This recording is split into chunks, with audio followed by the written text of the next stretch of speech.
Hello everyone. तो पर्यावरण हम लोग स्टार्ट करेंगे और पर्यावरण में जो फर्स्ट टॉपिक हमारा है वो है भारत की पर्यावरण स्थिति report, state of India's environment report 2020। इसको जारी किया है विज्ञान एवं पर्यावरण केंद्र ने, centre for science and environment.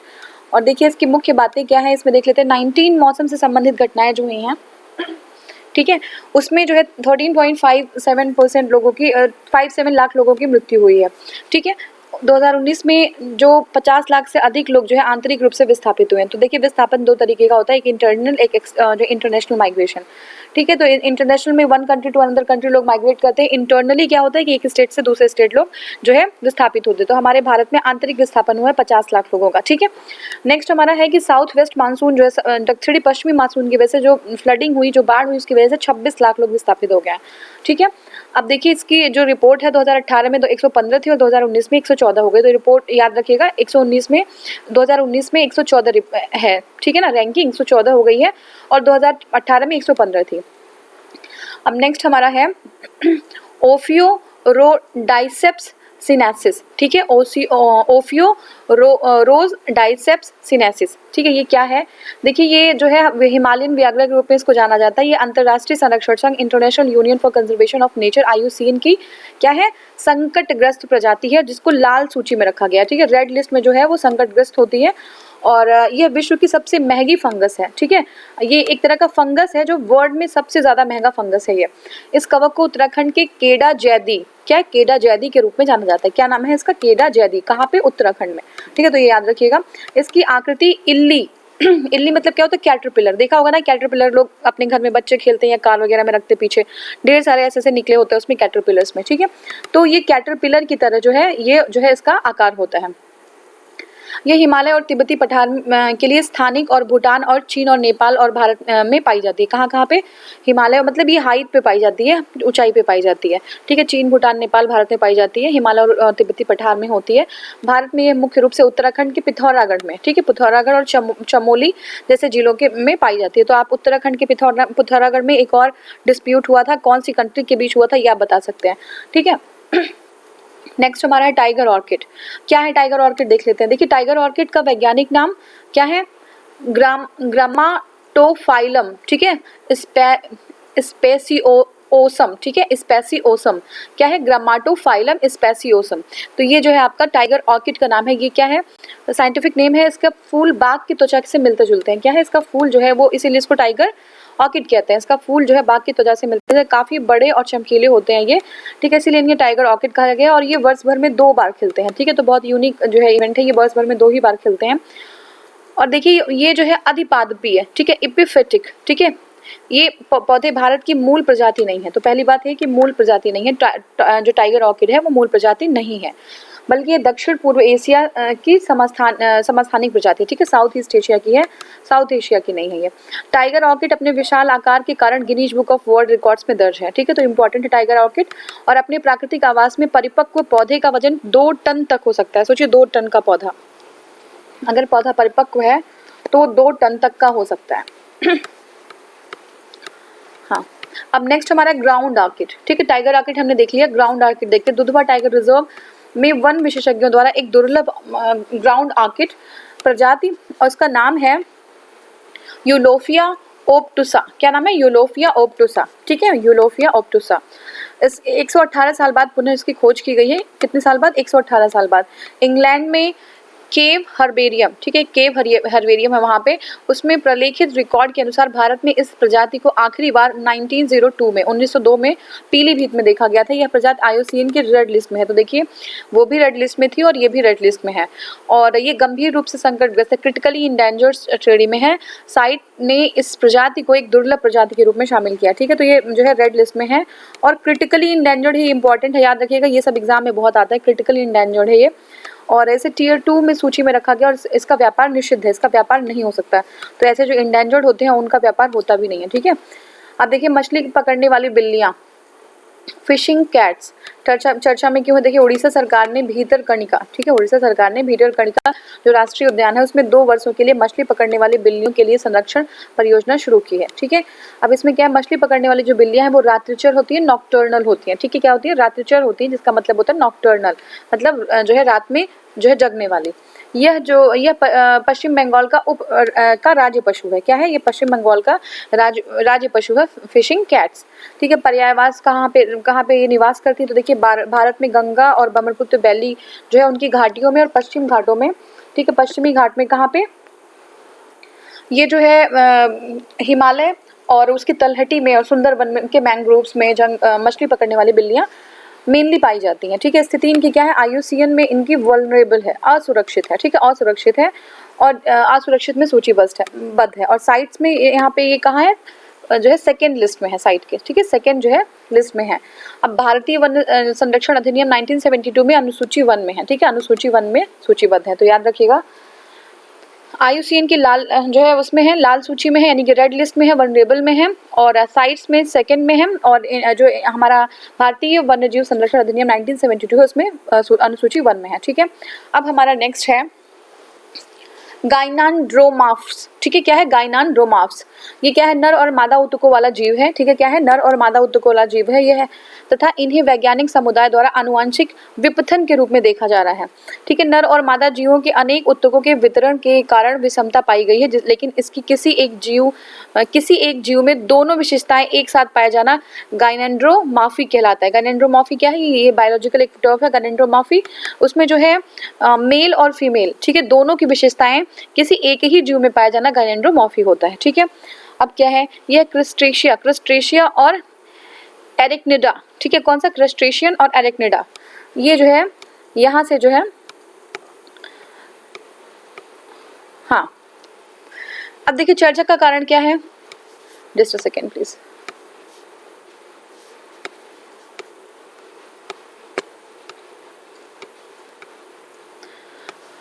हाँ, देखिए चर्चा का कारण क्यों है? चर्चा का कारण इसलिए कि शोधकर्ताओं ने भारत में लिबेलुडिया, ठीक है, ड्रैगन फ्लाई और क्रोथोथैमस, ठीक है, सर्विलिया, ठीक है, ये जो है बहुत बड़ा लंबा सा नाम है, आप देख लीजिएगा। इसमें गाइनेंड्रोमार्फी का पता लगा है, तो ये इंपॉर्टेंट एक बार देख लीजिएगा। किसमें गाइनेंड्रोमार्फी पता लगा है?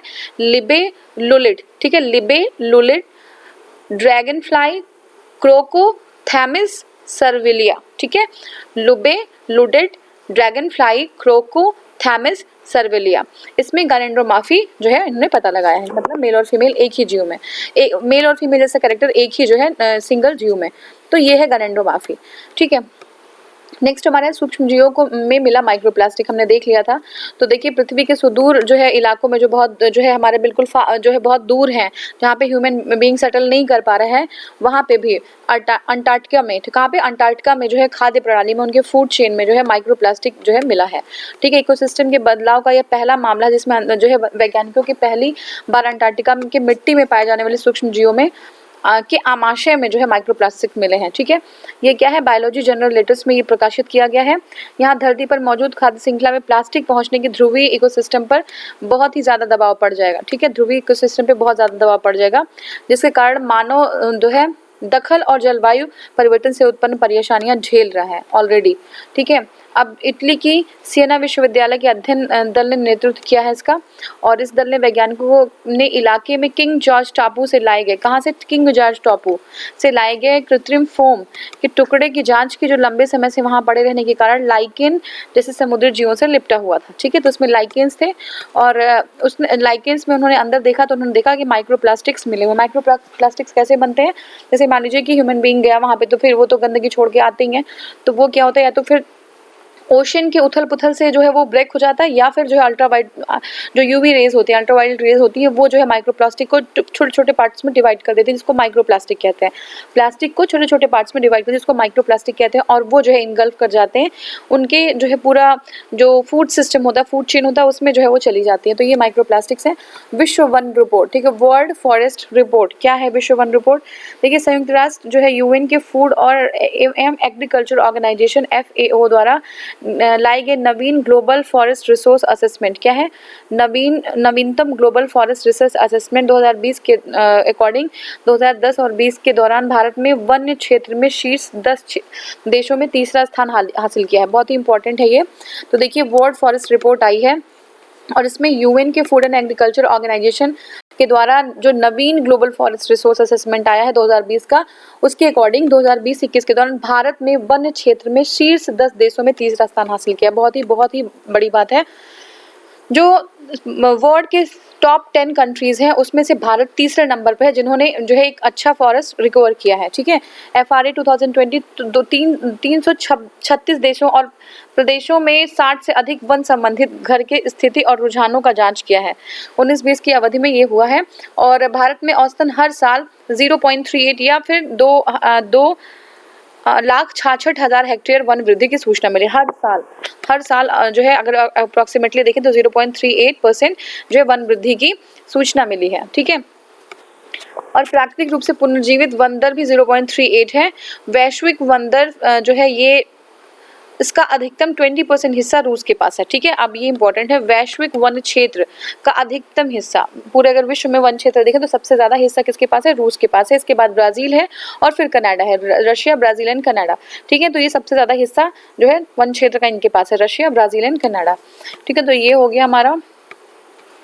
और वन क्षेत्र में औसत वार्षिक शुद्ध लाभ के लिए 10 क्षेत्र। ठीक है, तो औसत जो है वार्षिक 10 क्षेत्र कौन से? देखिए, पहला तो हमारा चाइना हो गया, दूसरा ऑस्ट्रेलिया है, ठीक है, तीसरा आपका इंडिया है, ठीक है, चौथा चिली है और पांचवा वियतनाम है। देखिए तो कौन कौन से हो गए आपका? China, Australia, India, China, Australia, India, Chile और वियतनाम। ये किस चीज में है? ये औसत वार्षिक शुद्ध लाभ में, मतलब वार्षिक लेवल पे कितना जो है इंक्रीज हो रहा है। तो ये जो है तीसरे नंबर पे इंडिया है, ये ध्यान रखिएगा, तीसरे नंबर पे है इंडिया। ठीक है, सॉरी। देखिए, भारत का वानिकी क्षेत्र में रोजगार विश्व में अधिकतम है। भारत का वानिकी क्षेत्र में रोजगार विश्व में अधिकतम है। मूल्यांकन ने 136 देशों के डाटा के साथ नवीनिकी क्षेत्र में लॉगिंग सहित रोजगार की जांच की है और यह दुनिया के 91% वनों की प्रतिनिधित्व करता है, जहां भारत ने दुनिया के वानिकी क्षेत्र में अधिकतम रोजगार की सूचना दी है।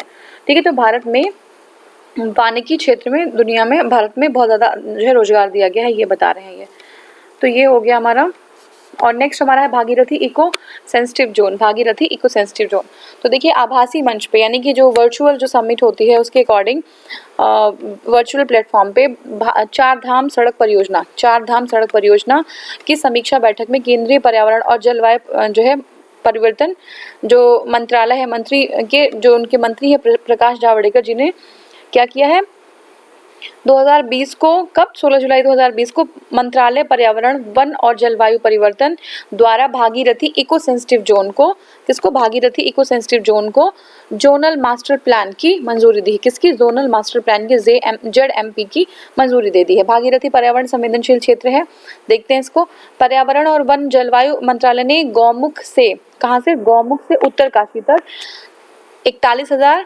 4179.59 वर्ग किलोमीटर के क्षेत्र को कवर करने के लिए भागी इको सेंसिटिव जोन को क्या सूचना दी है? कहाँ से कहाँ तक? गौमुख से उत्तरकाशी के जोन को क्या करने के लिए जो है इतने क्षेत्र को कवर करने के लिए।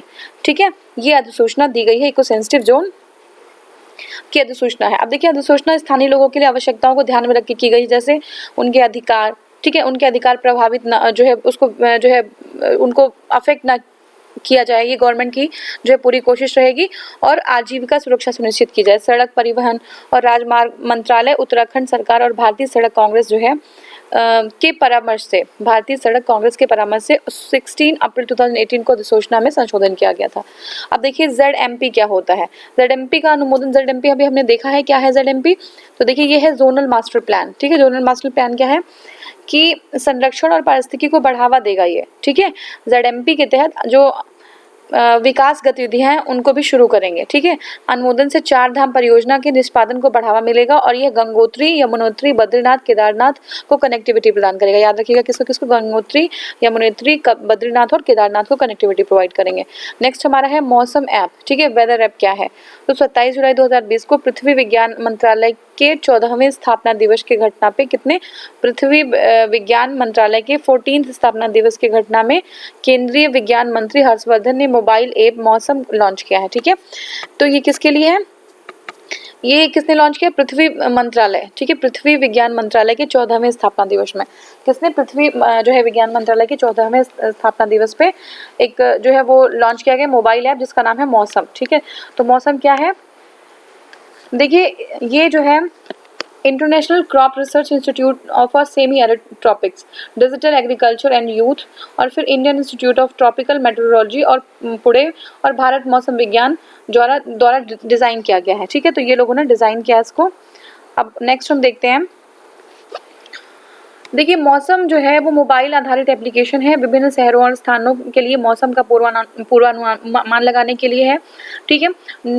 जो है नौकास्ट और नौका वगैरह को चेतावनी देने के लिए है। अब इसमें क्या है, ये जो है एंड्रॉयड और iOS दोनों प्लेटफॉर्म पे मौजूद होंगी, ठीक है। तो मौसम आप समझ लीजिए कि मौसम का पूर्वानुमान में लगाने के लिए जैसे जो लोग नौका लेके अपना जो है उतरते हैं तो उनको भी जो है आइडिया लग जाएगा कि मौसम कैसा होने वाला है, क्या होने वाला है। तो ये बहुत ही उपयोगी हो सकता है। आप देखिए सेवाएं क्या है इसकी। ये ऐप लगभग 200 शहरों के लिए तापमान, आर्द्रता और हवा की गति और दिशा, ठीक है, कि में मौसम के परिवर्तन की जानकारी दे देगा। किसमें? 200 शहरों में क्या करेगा? तापमान, आर्द्रता, हवा और हवा की गति और दिशा भी साथ में इसकी जानकारी पूरी दे देगा वो। मौसम ऐप पर जानकारी में 8 दिन में 8 बार अपडेट किया जाएगा। कितने बार? दिन में 8 बार अपडेट किया जाएगा। और ये अगले 7 दिनों के लिए मौसम का पूर्वानुमान और भारत में लगभग 450 शहरों के लिए पिछले 24 घंटों की जानकारी भी दे देगा, ठीक है। नौका कास्टिंग हो गया है ना, नौकास्टिंग 3 घंटे की चेतावनी, और ये आपका जो है स्थानीय मौसम की घटनाएं, ये सारी चीज़ें लगभग 800 स्टेशनों पे प्रोवाइड कर देंगे ये, ठीक है। रंग कोडित अलर्ट है, इसमें जो है रंग है, इसमें कलर से कोडिंग किया गया है, जैसे लाल, पीला और नारंगी। चरम मौसम को पहले लोगों की चेतावनी के लिए 5 दिन के लिए दिन में 2 बार सूचित किया जाएगा। अगर बहुत एक्सट्रीम मौसम है तो 5 दिन में 2 बार जो है इनको सूचित किया जाएगा। नेक्स्ट हमारा टॉपिक है एकीकृत बाढ़ चेतावनी प्रणाली, ठीक है। एकीकृत बाढ़ चेतावनी प्रणाली ये मुंबई में है। क्या है ये?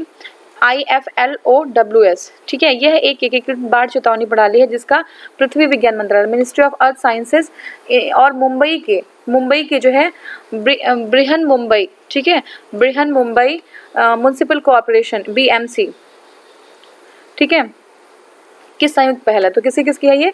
मिनिस्ट्री ऑफ अर्थ साइंस की और BMC की जो है संयुक्त पहल है। मुंबई इस प्रणाली को अपनाने वाला देश का दूसरा शहर बन गया है। इसको पहले चेन्नई में जो है अपनाया गया था। किसको? एकीकृत बाढ़ चेतावनी प्रणाली को। अब देखिए मेन जो है इसकी विशेषताएं क्या है। ये एक मॉड्यूलर संरचना पर बनाया गया है। इसमें क्या करेंगे? डेटा का एसिमुलेशन करेंगे, मतलब डेटा का समावेशन कर लेंगे।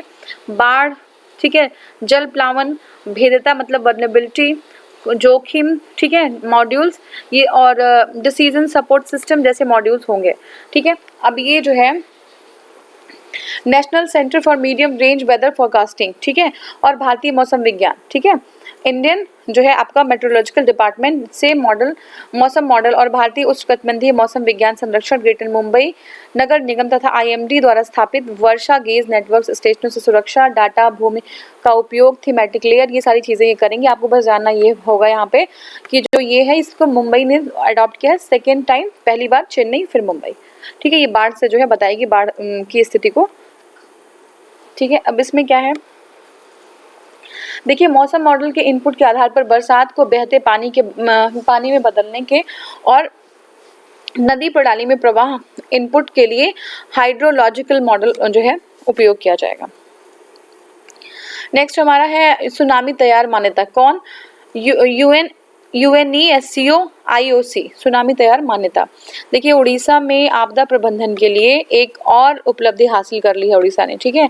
राष्ट्रीय बोर्ड की सिफारिशों के आधार पर यूनेस्को IOC ने वेंकट रायपुर, कहाँ पे? वेंकट रायपुर और नोलियाशाही, कहाँ पे? नोलियाशाही और वेंकट रायपुर दोनों ही समुदायों को सुनामी जो है तैयारी समुदाय के रूप में मान्यता दी है। अभी इम्पोर्टेंट है बहुत ही ज़्यादा कि जो है कहाँ पे जो है यूनेस्को ने किसको मान्यता दी है, किसके लिए? सुनामी तैयार समुदाय के लिए।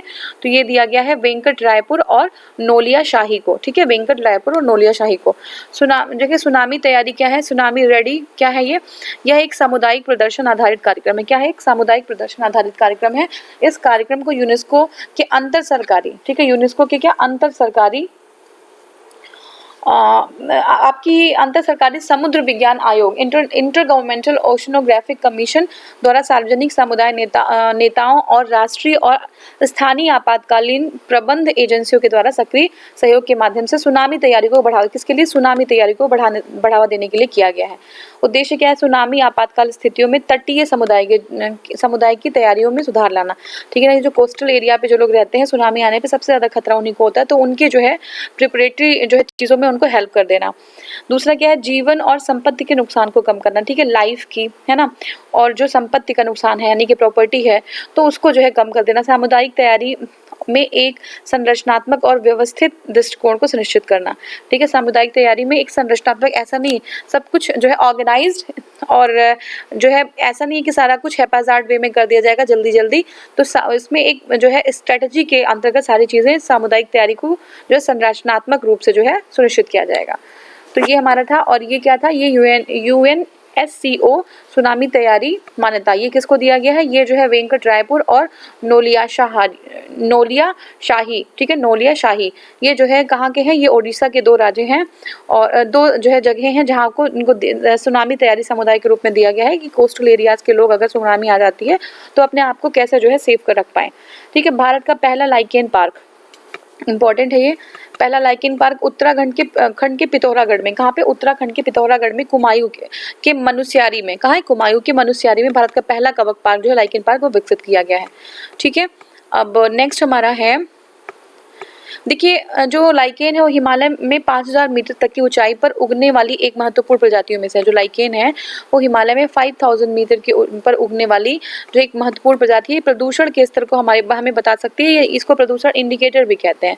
ठीक है, ये सबसे अच्छा जैव इंडिकेटर है, मतलब बायो इंडिकेटर है ये, और इसका उद्देश्य क्या होता है कि लाइकेन प्रजातियों का वितरण, उनके विन्यास और उनके जो रूपात्मक, शारीरिक पहलू, सर्वेक्षण इत्यादि की समीक्षा करके जो प्रजाति है उनकी संस्थापना, मानव जाति और जलवायु के कारकों को रहने के स्थानों पर होने वाले वर्तमान खतरों। देखिए ऐसा क्या है इसमें, लाइकेन जब ज़्यादा पोल्यूशन हो जाता है तो लाइकेन वहाँ पे मिलता नहीं है, जैसे ये हाइट पे तो मिलते हैं लेकिन अगर पोल्यूशन ज़्यादा हो गया तो लाइकेन वहाँ दिखेगा ही नहीं, तो इसका मतलब है कि पोल्यूशन लेवल ज़्यादा हो रहा है।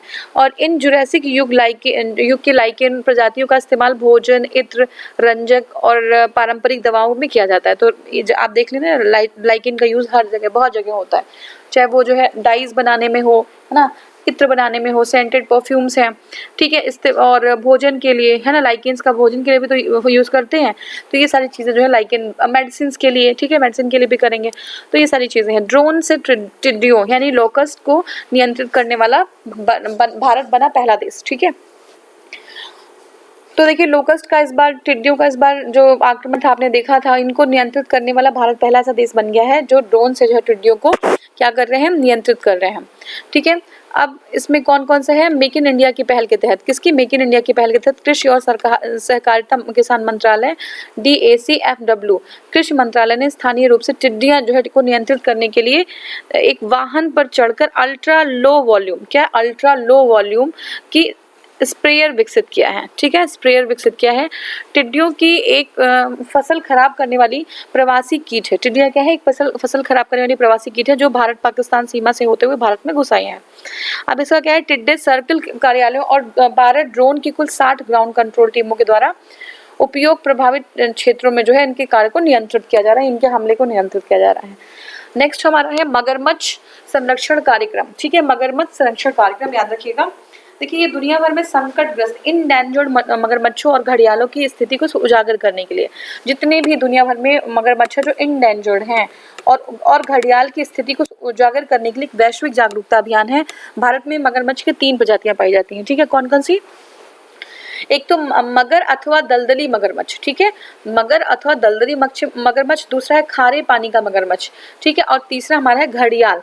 तो 3 तरीके की पाई जाती है, मगर और दलदली मगरमच्छ, खारे पानी का मगरमच्छ और घड़ियाल। ठीक है, तो ये इनका साइंटिफिक नेम है। मगर क्या है, मगर अथवा दलदली मगरमच्छ, ये मगर को भारतीय मगरमच्छ या दलदली मगरमच्छ भी कहा जाता है। ये पूरे भारतीय उपमहाद्वीप में पाया जाता है। इसे IUCN द्वारा सुरक्षित, है ना, असुरक्षित, ठीक है, असुरक्षित यानी कि वल्नरेबल के रूप में सूचीबद्ध किया गया। तो याद रखिएगा जो मगर है अथवा दलदली मगरमच्छ है वो असुरक्षित है, वल्नरेबल है। ठीक है, मगर जो है वो मुख्य रूप से मीठे पानी में पाया जाता है। ठीक है, कहाँ पे, मीठे पानी में। ये झीलों, नदियों और दलदली एरिया में भी पाया जाता है। घड़ियाल जो है क्या है, ये मछली खाने वाले मगरमच्छ होते हैं। ये भारतीय उपमहाद्वीप का मूल निवासी होता है। इसे IUCN द्वारा घोर संकटग्रस्त क्रिटिकली इंडेंजर्ड के रूप में सूचीबद्ध किया है। ठीक है, IUCN द्वारा घोर संकटग्रस्त क्रिटिकली इंडेंजर्ड के रूप में सूचीबद्ध किया है। जो है इसकी आबादी राष्ट्रीय चंबल अभयारण्य, कहाँ पे, राष्ट्रीय चंबल अभयारण्य कतरनिया घाट, ठीक है, वन्यजीव अभयारण्य कहाँ पे, राष्ट्रीय चंबल अभयारण्य, कतरनिया घाट वन्यजीव अभयारण्य, सोन नदी अभयारण्य, उड़ीसा के सतकोसिया अभयारण्य, ठीक है, उड़ीसा के सतकोसिया अभयारण्य और महानदी के वर्षा वन बायोम में पाया जाता है। कहाँ पे, एक बार फिर से देख लीजिए, ये जो घड़ियाल होते हैं वो चंबल अभयारण्य, कतरनिया घाट वन्यजीव अभयारण्य, सोन नदी अभयारण्य, उड़ीसा के सतकोसिया अभयारण्य और महानदी के वर्षा वनों में ये बायोम में पाया जाता है। ठीक है, देखिए भारत में मगरमच्छ संरक्षण अधिनियम, ठीक है, भारत में मगरमच्छ संरक्षण अधिनियम घड़ियाल और खारे पानी के मगरमच्छ संरक्षण अधिनियम को पहली बार 1975 में उड़ीसा में शुरू किया गया था। ठीक है, तो ये इंपॉर्टेंट है, 1975 में जो है उड़ीसा में शुरू किया गया था इसको। और इसके बाद मगर संरक्षण कार्यक्रम शुरू किया गया। उड़ीसा में भारतीय मगरमच्छों की तीनों प्रजातियां पाई जाती है, बहुत ही इंपॉर्टेंट है। तो ऐसी कौन सी जगह जहाँ पे भारतीय मगरमच्छों की तीनों प्रजातियां पाई जाती है, उड़ीसा है। ठीक है, मगरमच्छ संरक्षण परियोजना के लिए धन और तकनीकी सहायता द्वारा भारत के माध्यम से UNDP और FAO जो है प्रदान की गई है। अब देखिए संरक्षण योजना क्या है। देखिए बैला संरक्षण, हाँ देखिए बैला संरक्षण डोंग मॉल, ठीक है, बैला संरक्षण डोंग मॉल क्या है, तो देखिए ये project at Dong mall, Orissa जो है, उड़िया भाषा में खारे पानी के मगरमच्छ को बैला कहते हैं। ठीक है, बैला या बौला, ठीक है, तो ये क्या कहते हैं, उड़ीसा में, उड़िया में बैला जो है खारे पानी के मगरमच्छ को बैला या जो है बौला कहते हैं। ये डोंग मॉल भीतरनिका अभयारण्य में स्थित है। कहाँ पे, डोंग मॉल भीतरनिका जो है अभयारण्य में। देखिए राम तीर्थ मगर परियोजना, मगर प्रोजेक्ट एट राम तीर्थ, ये परियोजना जो है कहाँ पे, ये उड़ीसा के राम तीर्थ केंद्र में स्थित है और ये मगर का संरक्षण के लिए है। ये जो है तीसरा हमारा टीकरपाड़ा उड़ीसा में घड़ियाल परियोजना, कहाँ पे, टीकरपाड़ा उड़ीसा में घड़ियाल, और नंदन कानन उड़ीसा में मगरमच्छ प्रजनन केंद्र। ठीक है, तो मगरमच्छ प्रजनन केंद्र कहाँ पे, नंदन कानन में है। ठीक है, कहाँ पे, उड़ीसा में है। और उड़ीसा के घड़ियाल परियोजना कहाँ पे है, टीकरपाड़ा में है। और फिर जो है राम तीर्थ मगर परियोजना, मगर प्रोजेक्ट एट राम तीर्थ, ये कहाँ पे, राम तीर्थ केंद्र में संचालित है। यहाँ पे मगर का संरक्षण किया जाता है। ठीक है, नेक्स्ट हमारा हिम तेंदुए का संरक्षण केंद्र। देखिए हिम तेंदुए और अन्य जीवों के संरक्षण के लिए राज्य में शीतकालीन पर्यटन, कौन सा, शीतकालीन पर्यटन को बढ़ावा मिलेगा। उत्तरकाशी और पिथौरागढ़ जिले में हिम तेंदुआ, कहाँ पे, उत्तरकाशी और पिथौरागढ़ जिले में हिम तेंदुआ की संख्या जो है देखे गए हैं। हालांकि अभी तक उनकी गिनती नहीं की गई है, किसकी, तेंदुए की। उत्तराखंड में जल्द ही हिम तेंदुआ संरक्षण केंद्र स्थापित होगा, कहाँ पे, उत्तराखंड में। कछुआ संरक्षण देखते हैं। कछुआ संरक्षण, ये सरकार ने कुरमा मोबाइल ऐप, कौन सा, कुरमा मोबाइल ऐप को भारतीय कछुआ ट्रैकिंग के लिए, कौन सा, कुरमा मोबाइल ऐप भारतीय कछुआ जो है उनको जो है ट्रैपिंग के लिए, रिपोर्टिंग के लिए एक अद्वितीय उपकरण बताया है। ठीक है, मोबाइल एप्लीकेशन को टर्टल सर्वाइवल अलायंस इंडिया, कौन सा, टर्टल सर्वाइवल अलायंस इंडिया और wild life conservation society India के सहयोग से भारतीय कछुए संरक्षण एक्शन नेटवर्क को विकसित किया गया है। नेक्स्ट हमारा है राष्ट्रीय ट्रांजिट पास प्रणाली, राष्ट्रीय ट्रांजिट पास प्रणाली। इसमें पर्यावरण जो मंत्री हैं प्रकाश जावड़ेकर जी ने दिल्ली में इंदिरा जो है पर्यावरण भवन में राष्ट्रीय ट्रांजिट पास प्रणाली का प्रायोगिक रूप से लोकार्पण किया है। जो ये राष्ट्रीय पास प्रणाली है वो वनोपज के निर्बाध आवागमन को सुनिश्चित करती है। तो ये हमारा हो गया। नेक्स्ट हमारा है मियावाकी पद्धति। तो क्या है मियावाकी, देखिए 5 जुलाई 2020 को मियावाकी पद्धति से प्रयागराज इलाहाबाद में 5000 पौधे लगाए गए। तो मियावाकी पद्धति से 5000 पौधे लगाए गए प्रयागराज में, इलाहाबाद में। पौधरोपण का कार्य नगर निगम प्रयागराज के द्वारा ट्रांसपोर्ट नगर में किया गया। ठीक है, तो कहाँ किया गया, ट्रांसपोर्ट नगर में। मियावाकी पद्धति, ये क्या है, मियावाकी पद्धति प्रयागराज इलाहाबाद में 5000 पौधे लगाए गए हैं। अब ये क्या है मियावाकी पद्धति जो है जापानी, जो आपके उसकी प्रणेता जापानी वैज्ञानिक है अकीरा मियावाकी। ठीक है, अकीरा मियावाकी जापानी एक पद्धति जिसमें पेड़ों को लगाया जाता है। इससे क्या होता है, पेड़ 10 गुना तेजी से बढ़ जाते हैं। इस पद्धति में क्या होता है कि मिट्टी में DAP खाद, लकड़ी का बुरादा, वर्मी कंपोस्ट और कीटनाशक का इस्तेमाल किया जाता है। और इस पद्धति में देशी जो है प्रजाति के पौधों एक दूसरे के समीप लगाया जाता है, जो कम स्थान घेरने के लिए एक के साथ अन्य पौधों की वृद्धि में सहायक होते हैं। ये जो मियावाकी तकनीक है उसमें जो है पौधे 15 से 20 साल में सघन वन बन जाते हैं, मतलब एक डेंस फॉरेस्ट बन जाते हैं। और अगर नॉर्मली हम देखें तो 100 से 200 साल लगते हैं एक फॉरेस्ट बनने में। तो ये जो है पूरा हमारा था। नेक्स्ट हम जो है अन्य टिप्पणियों को कवर करेंगे। Thank you so much for watching.